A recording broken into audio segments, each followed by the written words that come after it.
오늘 이 자리신 여러분 모두를 사랑하고 축복합니다.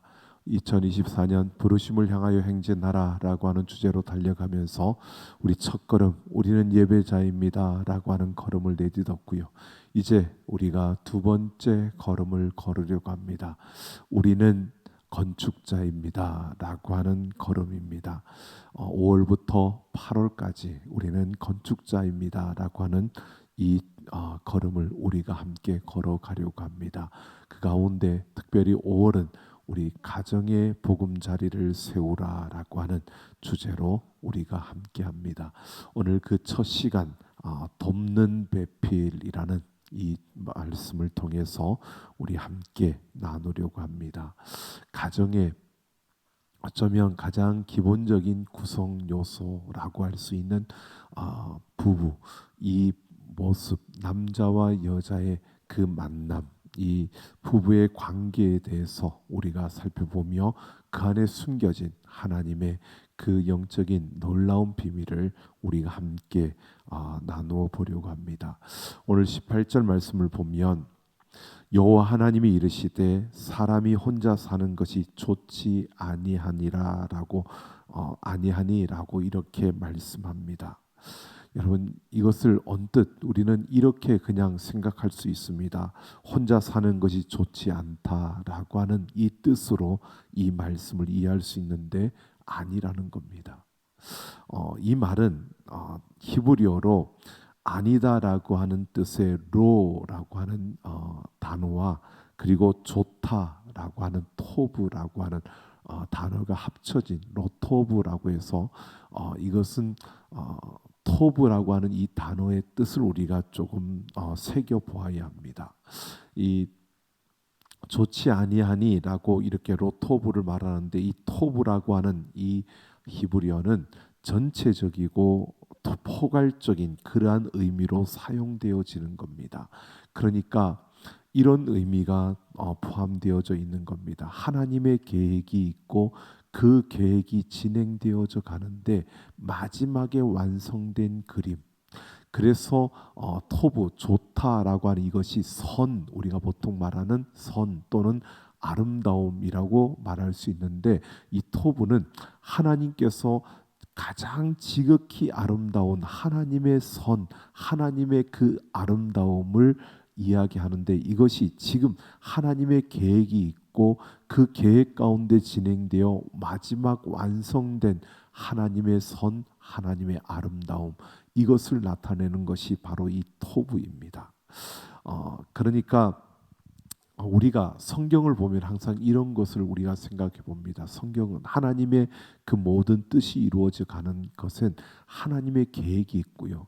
그리고 아직 이루어지지 않은 상태에서 완성되어지는 과정으로 쭉 나아가는 이것이 성경의 모든 이야기들의 그러한 모습임을 보여줍니다. 그래서 예언하고 그리고 그 예언되어졌던 것들이 성취되고 그러면서 성취되어져 가는 과정 속에서 하나님의 그 손길들 또 그리고 우리에게 주어진 삶의 그런 자유와 또 우리에게 주어진 책임 이러한 것들이 보여지는 것이 성경의 그러한 이야기들입니다.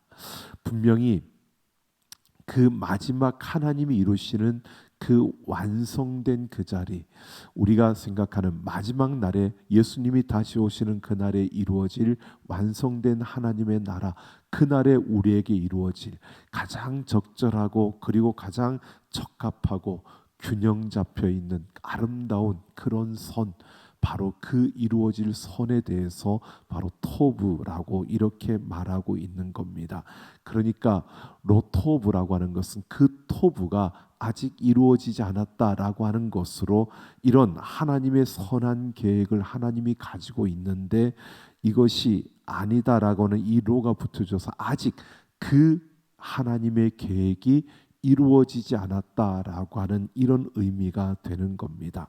그러니까 이 로토브라고 하는 것은 좋지 않다라고 하는 뜻이 아니라 아직은 미완성되어진 그런 상태이지만 그런데 그것이 가만히 있는 것이 아니라 완성을 향해 나아가고 있는 그런 과정 속에 있는 선, 그런 과정 속에 있는 그런 아름다움이다라는 뜻을 가지고 있는 겁니다. 이것을 문자적으로 좋지 아니하니 이렇게 표현을 해놓은 것입니다. 그러면 이것을 우리가 그러니까 이 뜻을 정확하게 번역해 보면 이런 겁니다. 하나님의 궁극적인 완성된 그 계획의 그림을 향해서 가고 있는데 아직은 완성되지 않았다는 겁니다. 아직은 완성되지 않았지만 하나님께서 계획하신 그 가장 지극히 아름다운 그 곳을 향해서 가고 있다라고 이렇게 말하고 있는 겁니다. 그러니까 하나님이 아담을 위하여서 그 아담을 보시면서 그 아담이 하나님의 아름다운 지극히 아름다운 모습으로 창조되어진 아담인데 그 아직은 미완성 상태에서 완성 상태로 가고 있는 그런 모습이다라고 이렇게 말하고 있는 겁니다. 그래서 그 완성된 모습 바로 그 완성된 그러한 모습을 위해서 하나님이 그 다음에 보면 돕는 배필을 짓는다라고 이렇게 말씀하고 있는 겁니다. 그러니까 여러분 우리가 이 창세기에서 아담과 하와를 짓는 이 모습을 쭉 읽을 때 그냥 우리 성경만 보고 그냥 문자적으로 이런 깊은 의미를 보지 않고 그냥 보면 이렇게 우리는 생각할 수 있습니다. 하나님이 아담을 만들어 놓고서 딱 보니까 뭔가 부족해 보여서 아담이 뭔가가 완전하지 않고 그 보니까 조금 부족하게 보여져서 하나님이 둘을 만들어 놓지 않고 아담 혼자 만들어 놓은 것을 하나님이 후회하고 그리고 아담을 위한 돕는 배필로 하와를 만든 것으로 이렇게 우리가 생각할 수 있습니다. 그런데 그게 아니라는 겁니다.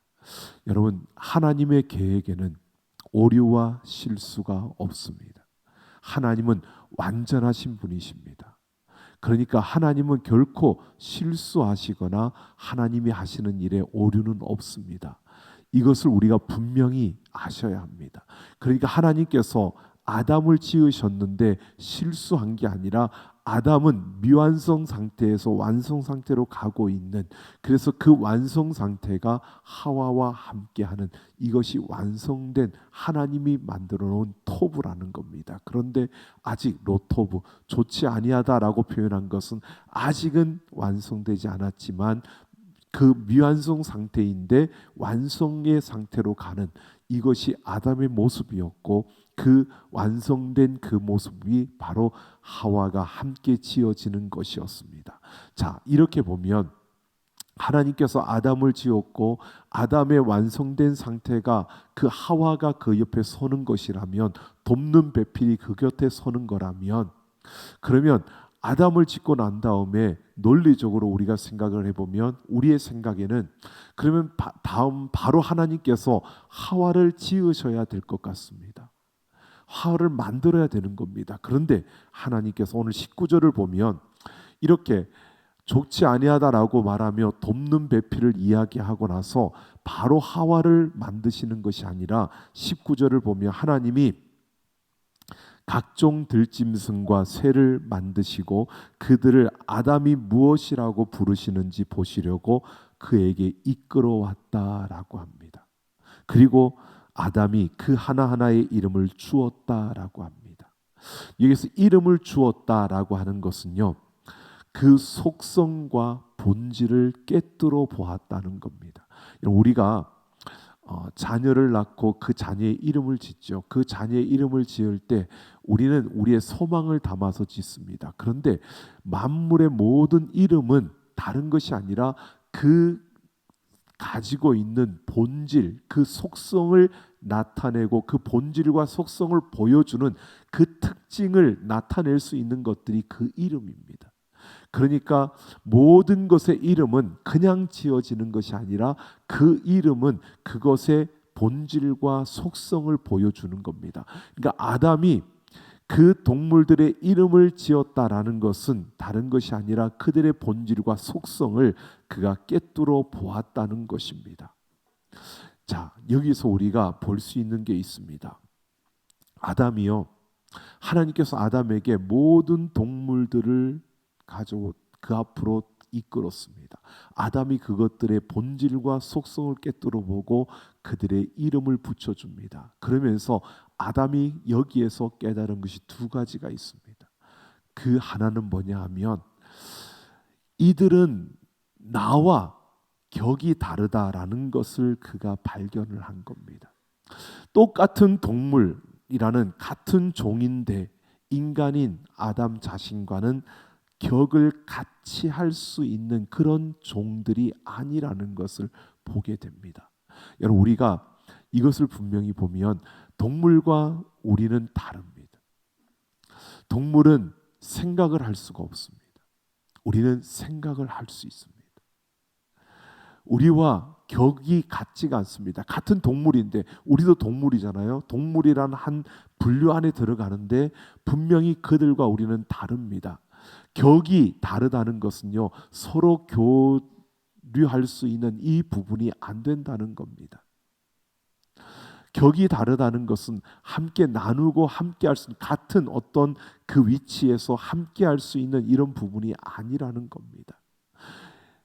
아담은 그들의 본질과 속성을 꿰뚫어 보며 그들의 이름을 지어주면서, 동물은 동물인데 나와 같이 함께 이곳에 살아갈 그러한 동물들인데, 그런데 나와 같은 격을 가진 그러한 존재를 발견하지 못하는 겁니다. 그러니까 여러분 보십시오. 하나님께서 아담을 지으시고 이제 완성된 돕는 배필을 그냥 하나님이 만드셔서 그 옆에 갖다 주시며, 자, 내 짝이다, 이렇게 붙여주신 것이 아닙니다. 너의 짝이니까, 너와 같은 격을 가진 그러한 존재니까 이제 너희가 하나가 되어서 온전함으로 그렇게 사는 거야, 이렇게 갖다가 그냥 붙여주지 않으시고요. 지금 아담에게 동물들을 이끌어서 그들의 본질과 속성을 보게 하면서 나와 똑같은 격을 가진 그런 존재를 발견하지 못하게 하는 겁니다. 그런 존재가 없다는 것을 보고 그가 스스로 그 가운데서 나 혼자임을 보게 되는 겁니다. 그러면서 모든 것이 짝이 있는데 나에게는 짝이 없다는 것을 그가 또 보게 되는 겁니다.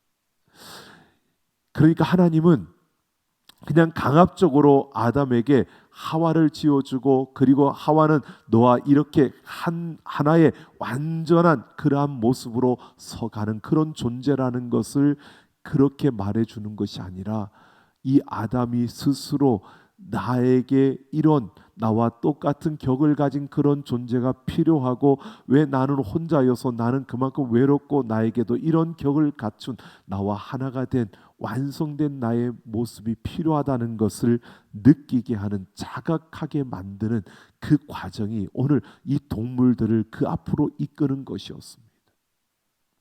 여러분, 하나님은 우리를 로봇으로 만들어서 우리에게 명령하고 우리가 그 명령에 그냥 따라 움직이도록 우리를 그렇게 만드시지 않고요. 우리를 하나님의 형상으로 만들어 놓고 다른 동물들과는 다른 격을 만들어 주시고, 우리가 그 하나님처럼 생각하고 또 그렇게 활동하는 그 가운데서 우리가 그냥 살아가도록 하나님이 기계처럼 탁탁탁 만들어 놓은 것이 아니라, 우리가 무언가를 자각하고 그리고 거기에서 무언가를 필요를 느끼고 그러면서 찾고 구하면서 그 하나님의 필요와 그 하나님의 손길과 그 하나님과 함께하는 우리의 삶의 그 걸음을 만들어 가도록 우리를 그렇게 만드셨다는 겁니다. 왜? 하나님은 우리를 사랑의 대상으로 삼았고요. 하나님은 우리를 하나의 인격의 그러한 존재로 우리를 대우하시기 때문에 우리를 존중해 주시는 겁니다. 그래서 우리가 그냥 어떻게 보면 정말 말도 안 되는 선택을 하고 우리의 고집대로 나아가고 우리의 생각대로 달려가더라도요, 하나님께서 그냥 강압적으로 우리를 붙잡아서 그냥 끄집어 놓는 게 아니라, 하나님은 그 가운데서 우리가 깨뜨려지면서 우리가 깨달아서 우리가 스스로 자각하며 우리의 잘못된 걸음을 깨달을 수 있도록 그런 환경과 상황 속에서 우리를 다루시고 그렇게 아주 세밀하게 세심하게 우리의 걸음걸음을 다루시는 그러한 분이시고, 그런 가운데서도 하나님의 뜻 가운데 우리가 나아갈 수 있도록 우리의 걸음을 이끄시고 만들어 가시는 그런 하나님이시라는 겁니다. 그래서 우리가 그 걸음을 걸을 때마다 느낄 수밖에 없는 것이 뭐냐 하면요, 하나님의 지혜는 우리가 생각하는 것보다 더 크고 넓고 깊고 무궁하다고 우리는 고백할 수밖에 없는 것이 우리 인생의 걸음 속에서 만나는 그 하나님의 모습이라는 겁니다. 우리는 하나님께서 이렇게 오늘 보시면요, 그냥 아담을 지으시고 그가 아직 미완성 상태인데 완성의 그 자리로 나아가는 그 걸음을 위해서 돕는 배필이 필요하다는 것을 말씀하시고 바로 돕는 배필을 만드시는 것이 아니라 아담으로 하여금 그렇게 자각하고 보게 하시고요, 모든 동물들이 짝이 있는데 나만 짝이 없다는 것을 발견하고 그것을 자각하고 그가 정말 나에게 필요하다고, 나에게도 이런 짝이 필요하다고 그렇게 그 가치를 보게 하고 그 가치를 느끼게 하고 그 가치를 붙잡게 하는 이런 과정을 하나님이 주셨다는 겁니다.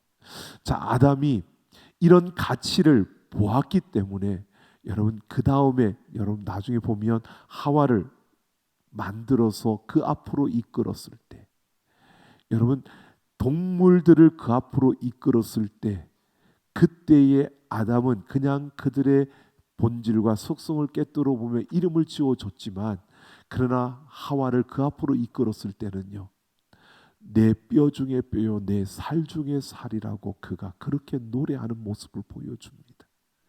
분명히 달랐어요.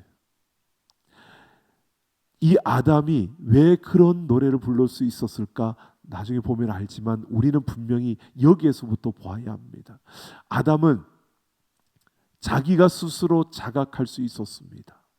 그 동물들을 이름을 지어주면서 나에게도 이런 짝이 필요하고 그래서 나에게 이런 짝이 있어야 되는데, 이런 짝이 있어야 내가 완전한 완성된 그 토부의 자리로 갈 수 있는데 라고 하는 그러한 것을, 그래서 그 가치를, 돕는 배필의 그 가치를 이 아담은 분명히 갖게 되었고 그것을 깨닫고 그것을 가지고 그걸 자각하는 이 아담의 모습을 보시고요, 그 다음 보면 21절을 보면 하나님께서 이제 그 돕는 배필을 만드는 그 작업으로 들어가신 겁니다. 하나님이 아담을 깊이 잠들게 했다라고 합니다. 여러분, 잠들게 했다고 하는 것은 우리가 생각해 보면 성경의 잠에 대한 부분은요, 죽음을 의미하는 겁니다. 그래서 아담을 그냥 잠들게 하신 다음에 바로 그 가운데 하나님께서 보시면 갈비뼈를 그가 옆구리에서 열어서 갈빗대를 취합니다. 근데 히브리인들에게 있어서 여러분 뼈라고 하는 이것을 우리가 의미를 우리가 봐야 됩니다. 이 뼈라고 하는 것은 그냥 뼈가 아니라 히브리인들은 그 당시 일반적으로 히브리인들이 가지고 있는 뼈에 대한 그 의미는, 뼈에는 바로 다른 것이 아니라 피가 뼈에서 생겨난다고 생각을 했습니다. 그러니까 사람의 피가 뼈에서 생겨난다고 그들은 생각했고, 성경은 피는 뭐죠? 생명입니다. 그러니까 이 뼈를 가지고 하와를 만든다라고 하는 갈비뼈를 취했다는 것은요, 바로 하나님이 생명을 취하신 것이다라고 이런 의미를 가지고 있는 겁니다. 그러니까 하나님께서 돕는 배필로 하와를 만드신 것은 생명으로 또 다른 생명을 만드신 겁니다. 자, 이렇게 생명으로 만들었는데 이 갈비뼈, 갈비라고 하는 이 부분을 우리가 보면 이 말은 직역하면 사이드, 옆입니다. 그러니까 갈비뼈라고 하는 이것은요, 파트너, 나하고 동등한 그러한 자리에 선, 이러한 자를 의미하는 겁니다. 그러니까 하와는 창조 때부터 남성과 그런 그 가치나 지위의 면에 있어서 동등한 그러한 가치를 지닌 그러한 존재로 창조되었다는 것을 말해주고 있는 겁니다.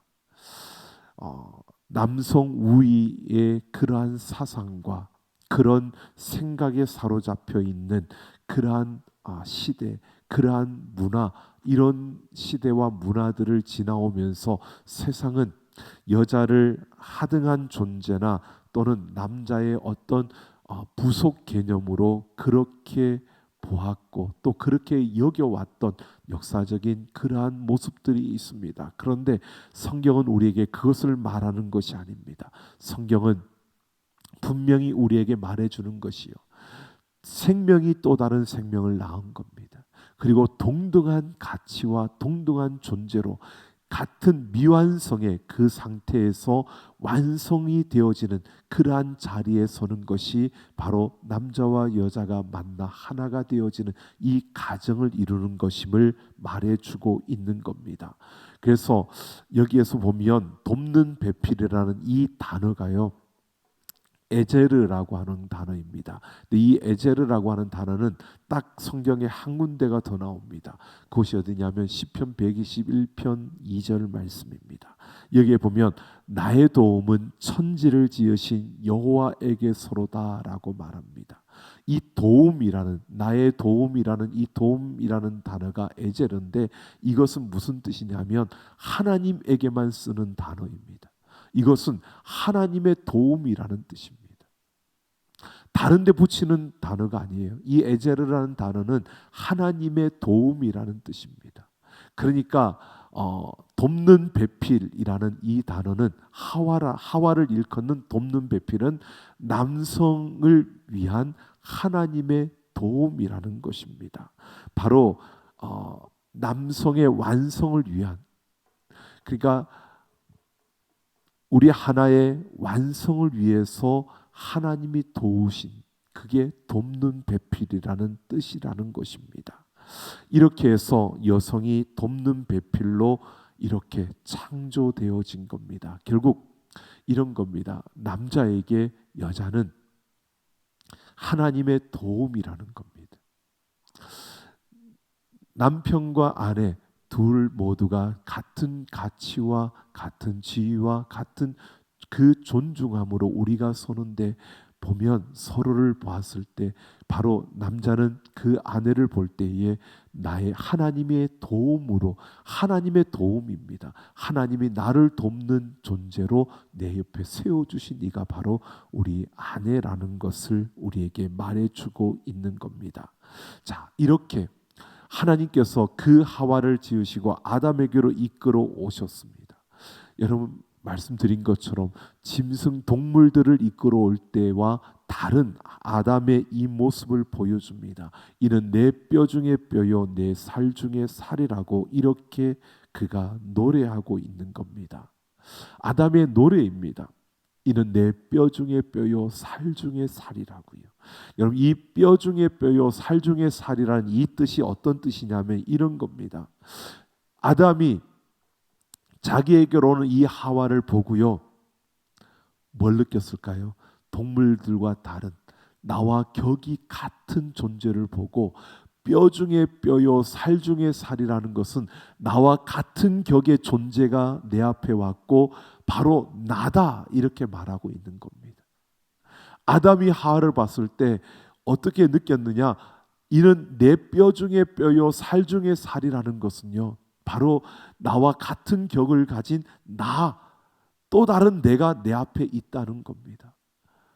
아담은 하와를 그렇게 보게 된 겁니다. 그래서 바로 내 뼈 중에 뼈요 살 중에 살이라고 그렇게 노래한 것입니다.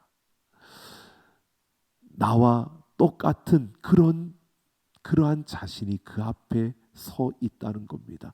그냥 말 그대로 아담과 하와는 하나였다는 것을 말해주고 있습니다. 그래서 말하죠.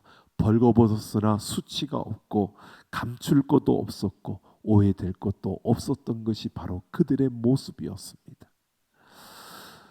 분열되어져 있지 않았기 때문에 이들은 부끄러움이 없었고 감출 것도 없었습니다. 그런데 죄가 들어오면서부터 수치가 들어왔고 부끄러움이 주어졌고 그래서 가리기 시작했고요. 감추어야 하는 상황이 발생하게 된 것입니다. 이 아담이 또 다른 자신 하와를 발견했을 때 오늘 24절을 보면 이렇게 말합니다. 이러므로 남자가 부모를 떠나 그의 아내와 합하여 둘이 한 몸을 이룰지로다 라고 말하면서 한 가정을 이루는 가정이 시작되는 겁니다. 여러분, 이렇게 가정이 이루어졌습니다. 한 남자 아담이 하나님의 도움으로 주어진 그 하와, 그와 하나 된 이 부분이 바로 한 가정의 시작이었습니다. 여러분, 이 가정의 시작을 우리가 분명히 보면요, 여기에 놀라운 비밀이 또한 담겨 있습니다. 에베소서 5장 30절에서 32절을 보면 사도 바울이 교회를 설명하다가요, 오늘 이 말씀을 인용합니다. 이 비밀이 크도다라고 바울이 말하면서 그리스도와 교회에 대해서 설명을 하면서 그가 아담, 즉 둘째 아담이신 그리스도를 이야기하며 그리스도는 우리의 신랑이고 그 대상인 교회는 그의 신부라고 말합니다. 바로 이렇게 한 가정이 이루어진 것을 가지고 바울은 그 안에서 그냥 하나의 가정만을 본 게 아니라 그 안에 담겨 있는 그리스도와 우리의 관계. 자, 여러분 보십시오. 하나님께서 이스라엘 백성들을 애굽에서 이끌어내고 시내산에서 약속을 맺을 때 나는 너희의 하나님이 되고 너희는 내 백성이 된다고 했습니다. 즉 하나님은 너희의 왕, 나는 너희의 왕이 되고 너희는 내 백성, 나의 신하가 된다는 겁니다. 그리고 좀 더 나아가면 하나님께서 그들에게 약속하시는 것이요, 너희는 내 자녀라고 말합니다. 그러니까 하나님은 우리의 아버지가 되시고 우리는 그의 자녀가 되는, 그래서 하나님을 아버지라고 부를 수 있는 그런 관계로 하나님과 우리의 관계가 깊어집니다. 그리고 예수 그리스도를 통해서 이루어진 그 이후에 우리에게는 바로 이렇게 그리스도가 우리의 신랑이 되고 우리는 그 신부가 되어지는 교회를 말해주고 있는 겁니다.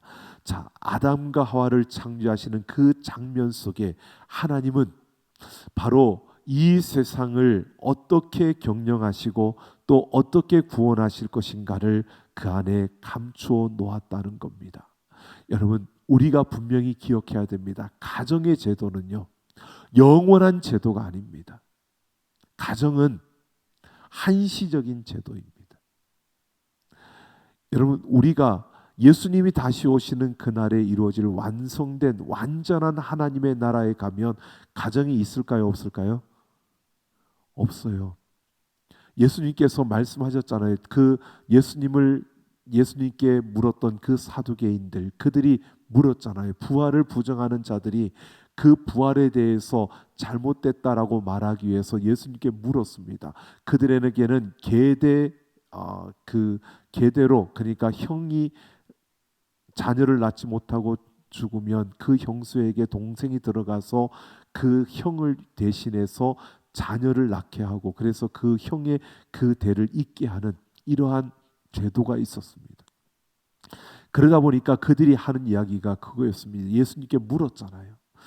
형이 아들을 낳지 못하고 죽었는데 동생이 그 형수에게 들어가서 또 거기에서도 아이들을 못하고 그도 죽었고, 그렇게 해서 7형제가 다 죽었는데 나중에 그럼 부활하면, 그러면 부활의 그때에는 그 여인은 누구의 아내가 될 것이냐라고 물었던 겁니다.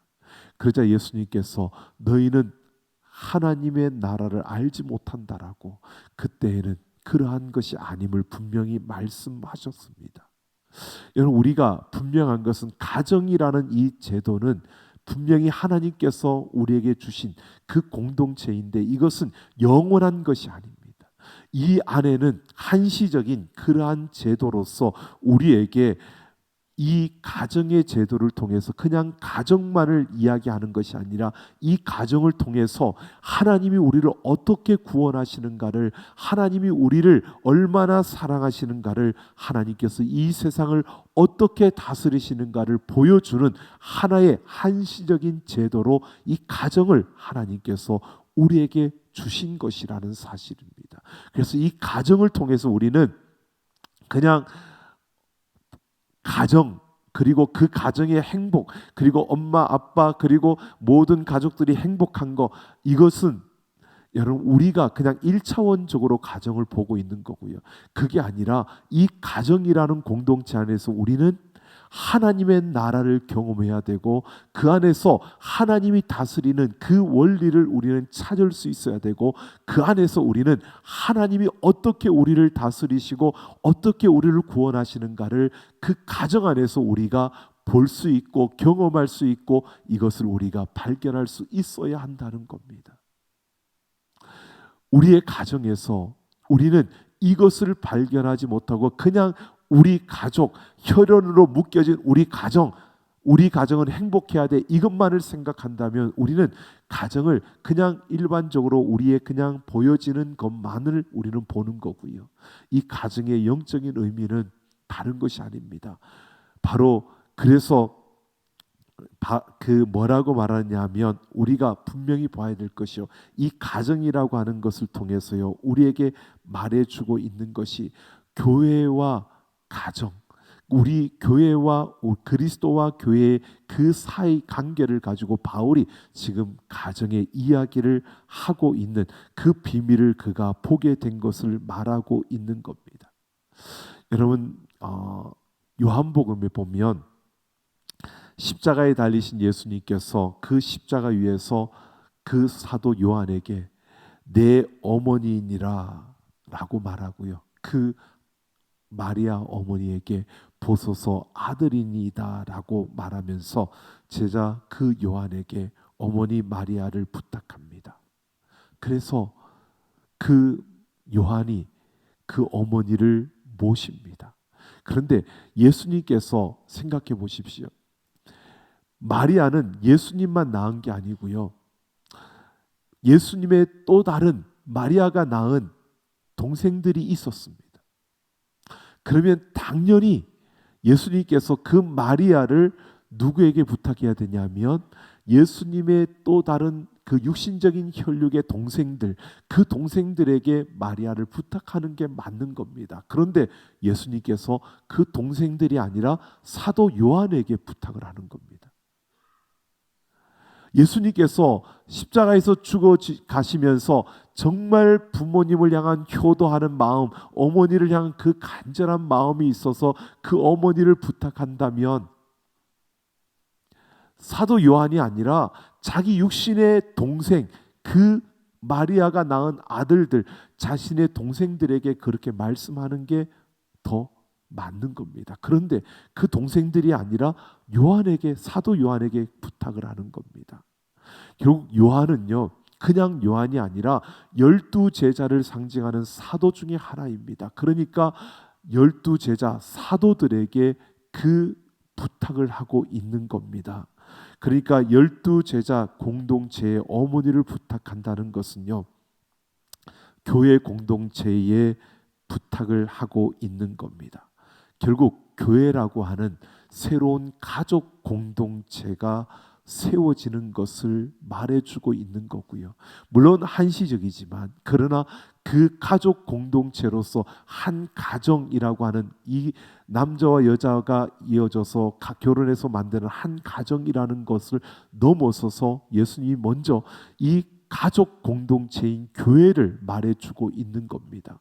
그러니까 그 안에 결국 가정과 가족은 한시적이지만 교회의 축소판이면서, 또 예수님께서 이 땅의 구원을 어떻게 이루시는지, 하나님께서 이 땅에 어떻게 다스리시는지를 보여주는 그러한 공동체로, 이렇게 가족 공동체임을 말해주고 있는 이러한 한 부분을 우리에게 보여줍니다.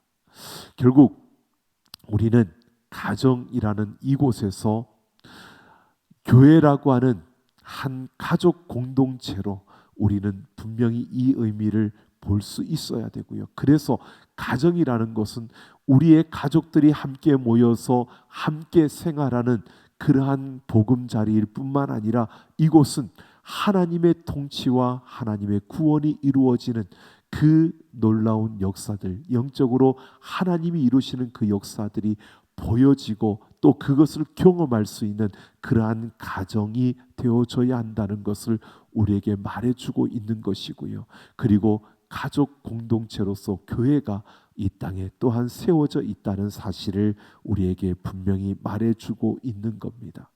자, 이렇게 가정을 이루는 것은 결국 결혼을 통해서 우리는 가정을 이룹니다. 한번 생각해 보십시오. 결혼을 통해서 가정을 이루는데 우리가 한 가정을 이루기 위해서 결혼을 합니다. 결혼은 무엇이 전제가 되죠? 사랑입니다. 사랑이 기초가 되고 사랑이 기본이 되는 겁니다. 사랑에서 묶여져서 한 가정을 이루는 겁니다. 그런데 여러분, 결혼 후에도 사랑만 가지고 살아가느냐? 그게 아니라는 겁니다. 결혼을 사랑으로 묶여져서 결혼을 하지만 그리고 그 가정을 이루고 난 다음에 그 결혼 후에는 사랑이 없어도 되느냐? 아니고요. 사랑이 있는데 그 사랑만 가지고는 안 되고 그 사랑에 책임과 헌신이 뒤따라야 한다는 겁니다. 많은 이들이 지금 세상이 이것을 도외시하고요. 그냥 사랑만 생각하고 그러다 보니까 사랑이 식어지면 그냥 헤어지게 되는 것으로 이렇게 생각을 합니다. 아니요. 사랑으로 묶여진 가정, 그러나 그 가정은 사랑만으로 세워지는 것이 아니라 거기에는 책임과 헌신이 따라야 되는 겁니다. 책임과 헌신으로 살아가는 것입니다.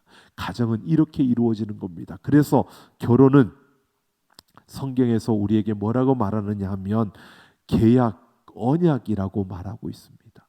그래서 결혼은 그냥 결혼이 아니라 언약입니다. 약속입니다. 상대와 약속을 맺는 겁니다.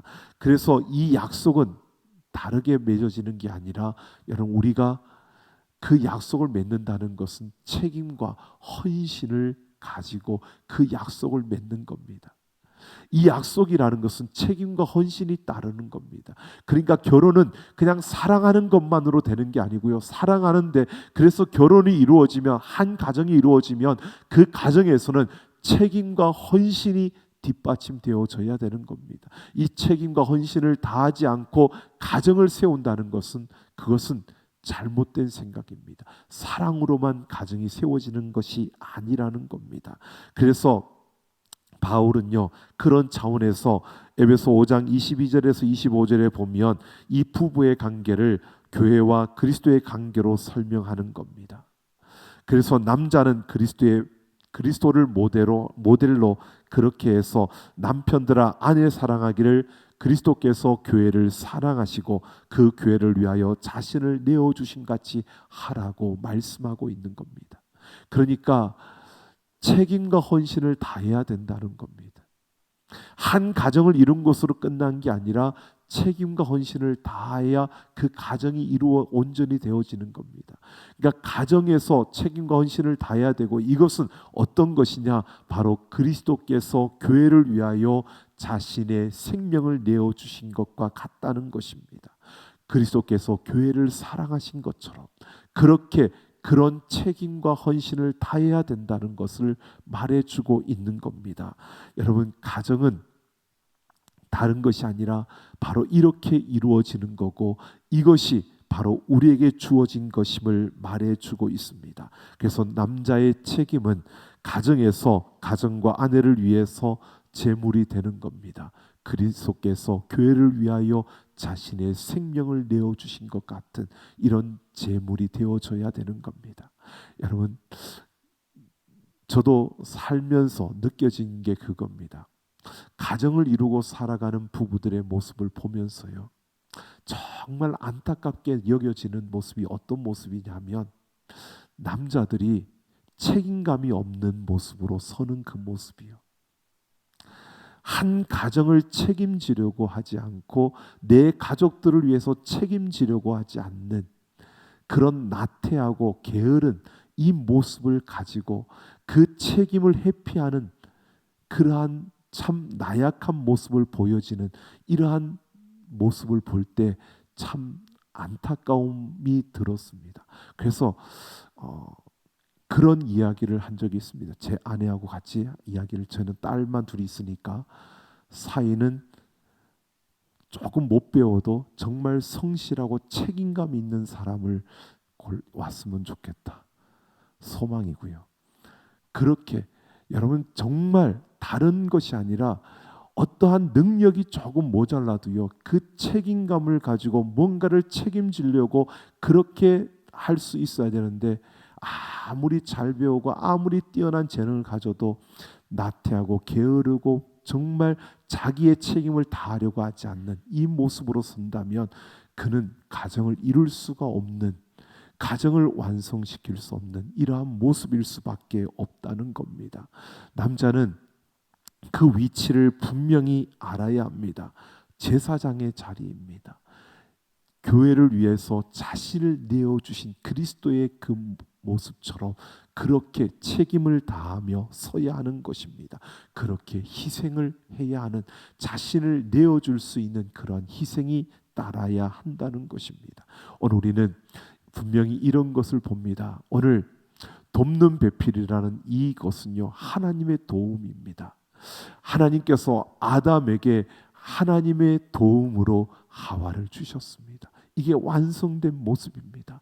이것을 위해서 하나님께서 가정이라는 이 제도를 한시적으로 이 땅 가운데 우리에게 주셨고요.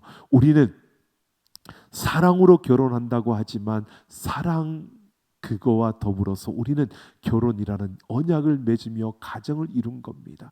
그 가정 속에서 우리가 자녀를 낳고 그 한 가족을 이루었다면 이것은 하나의 언약의 공동체가 된 것입니다. 이 언약의 공동체는 그냥 언약의 공동체가 아니라 하나님의 다스림을 그 가운데서 경험하고 실현해야 되고, 그 가운데서 하나님이 어떻게 우리를 구원하시는가를 경험하며 그것을 이루어가는 그런 언약의 공동체가 한 가정이라는 겁니다. 여기에서 우리가 이 가정의 한 구성원으로서 우리가 서는 것은 그냥 사랑만이 아니라 우리의 책임과 헌신이 거기에 있어야 한다는 겁니다. 이것은 남자에게만이 아니라 여자에게도 마찬가지고요. 부모에게만이 아니라 자녀에게도 마찬가지입니다. 우리 모든 가족들은 이러한 구성원이 되어질 때 우리가 온전한 가정을 이루고 그 가정 안에서 하나님의 그 다스림과 구원의 역사를 우리가 경험하며 거기에서 우리가 참된 행복을 누릴 수 있고요. 그러한 가정들이 세워질 때 바로 하나님의 교회가 그런 모습으로 더 아름답게 세워져 갈 수 있다는 것을 우리에게 분명히 보여주고 있습니다. 여러분, 우리의 자신을 돌아봤으면 좋겠습니다. 여러분, 우리의 가정 행복하지요. 그리고 또 그래도 우리가 남이가라고 하는 것처럼 그래도 우리는 혈연으로 묶여져 있는 가정이니까 라고 이렇게 생각할지 모릅니다. 하지만 우리의 생각을 분명히 바꿔야 합니다.